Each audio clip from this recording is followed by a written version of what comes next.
Hello everyone, this is Preeti. Welcome back in my channel. Last मैंने आपसे बात करी थी 6 मंथ के बारे में और उसमें मैंने आपको बताया था कि अगले वीडियो में आपसे GTT टेस्ट के बारे में बात करूँगी, जिसका फुल नेम है ग्लूकोज टॉलरेंस टेस्ट, या हम उसे कह सकते हैं ग्लूकोज स्क्रीनिंग टेस्ट। इसका जो टाइमिंग होता है वो होता है 24 से 28 वीक्स के बीच में प्रेगनेंसी में होता है, which is very important test for the pregnancy.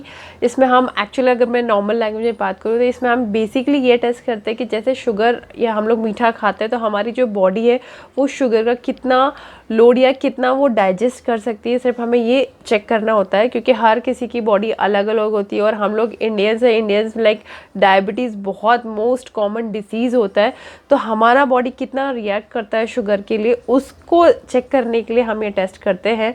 तो इस टेस्ट में बेसिकली ये होता है कि आपको जब भी ये टेस्ट करवाना होता है, मैंने कहा कि टाइमिंग वही रहता है कि 24 से 28 वीक्स के बीच में होता है, मतलब 6 मंथ का एंड और 7 मंथ स्टार्ट आप मान लीजिए। सो इस टेस्ट में ये होता है कि आपको 8 घंटे का तो फास्टिंग चाहिए होता है, मतलब रात को आप खाना जल्दी खाकर सो जाइए और मॉर्निंग में जाके आपको खाली पेट जाके एक ब्लड का सैंपल देना पड़ता है और एक यूरिन का सैंपल देना होता है।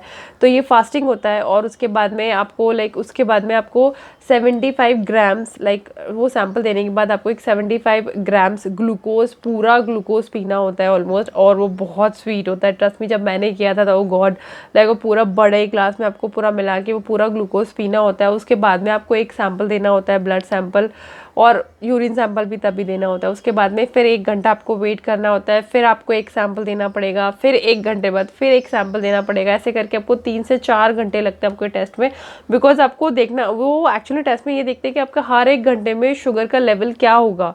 जब भी आप मीठा इतना खाते हैं तो उसके बाद आपका जो बॉडी कैसे रिएक्ट कर रहा है शुगर के लिए, वो आपको इस बेसिकली इस टेस्ट में चेक होता है। जो हमारा नॉर्मल रेंज होता है डायबिटीज़ का, शुगर का, वो होता है 18 से लेके 120 के बीच में। अगर इस रेंज में आपका शुगर आ रहा है तीनों बार में, या जो भी आपने शुगर लिया है या ग्लूकोज लिया उसके बाद में भी वो विद इन रेंज है, मीन्स आपका बिल्कुल टेस्ट नॉर्मल होता है।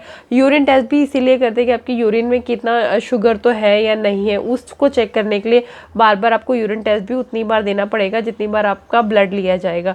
तो टाइमिंग का बहुत ध्यान रखना पड़ता है इसमें, आपको बिल्कुल लेट नहीं करना होता है। जैसे मैंने किया था तो मैं तो जाके लैब में ही बैठ गई थी ऑलमोस्ट, बिकॉज हर 1 घंटे में बहुत मुश्किल होता था कि लैब से आप बार बार वहाँ आ जाओ। तो मैं 3 घंटे वहीं पे थी, हर 1 घंटे में सैंपल लेते थे और वो उसकी रिपोर्ट भी विद इन 3 आवर्स में आ जाती है।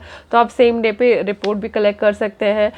ये इंपॉर्टेंट इसलिए होता है बिकॉज इससे बेबी को कुछ हार्म नहीं होना चाहिए। अगर वो पॉजिटिव निकलता है, लाइक आपका रेंज के बाहर आपका डायबिटीज़ का लेवल आ रहा है, तो डॉक्टर उसको अपने अकॉर्डिंग ट्रीट करता है, आपकी डाइट को कंट्रोल करता है। अगर आपकी डाइट कंट्रोल से वो विद इन अ लिमिट चल रहा होता है, 1 हफ्ते आपका ऑब्जर्वेशन रखता है कि वो कंट्रोल में, नहीं तो फिर आपका ओरल मेडिकेशन शुरू करता है। अगर उससे भी वो कंट्रोल नहीं होता देन वो लास्ट इंसुलिन पे जाते हैं।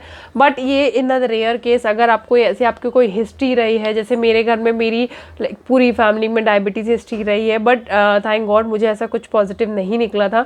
तो ऐसा ज़रूरी नहीं होता कि हर बार ऐसा हो, बट अपनी श्योरिटी के लिए टेस्ट हर डॉक्टर कराने को बोलता है। और आपको विद इन अब जो टाइमिंग होता है, जैसे 1 आवर में वो देते हैं, उस टाइमिंग पे आपको ब्लड टेस्ट देना होता है।